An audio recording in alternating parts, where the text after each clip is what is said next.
Gros plan sur des gens extraordinaires, ils sont maîtres chiens secouristes. Ce sont eux, vous savez, qui interviennent avec leurs chiens lorsqu'il y a des catastrophes naturelles sur les lieux de l'événement. Eh bien, du côté de Metz, à côté de Solgne, à Sailly, à Châtel, il y a un centre d'entraînement que je vous propose de découvrir maintenant.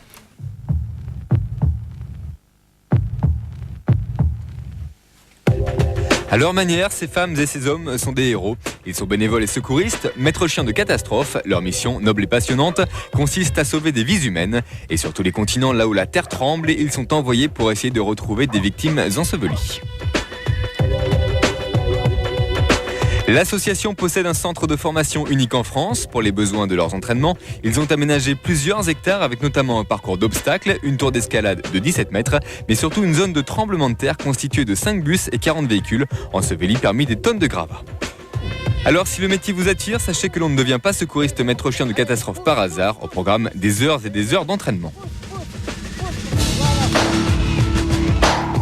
Ce sont des exercices qui sont donc nécessaires.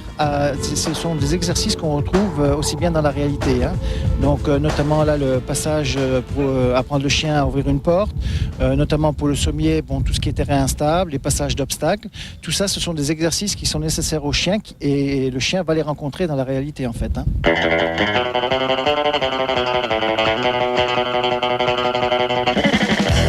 L'exercice majeur du centre reste bien évidemment la simulation de sauvetage. Réalisé dans des conditions proches de la réalité, il consiste à dissimuler à la vue des chiens l'un des membres de l'équipe. Reste ensuite à leur faire retrouver la piste de cette victime de circonstance le plus rapidement possible.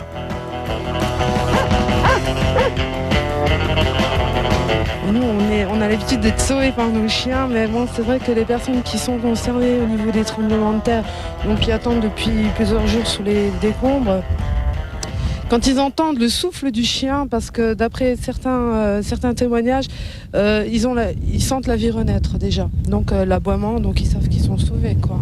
Le plus de plaisir, c'est quand même d'arriver à sauver une personne, tel que ça nous est arrivé lorsqu'on était en Turquie. Après, c'est aussi l'esprit d'équipe qu'on retrouve et le travail de groupe qui est quand même relativement motivant. Vous pouvez vous en douter, malgré la rigueur de ces entraînements réguliers et la difficulté de ces exercices menés avec une discipline quasi militaire, les hommes sont heureux de se préparer à des missions de sauvetage humanitaire et visiblement ils ne sont pas les seuls. Les chiens aussi semblent éprouver un certain plaisir. Ici, pas de doute, le chien reste bel et bien le meilleur ami de l'homme.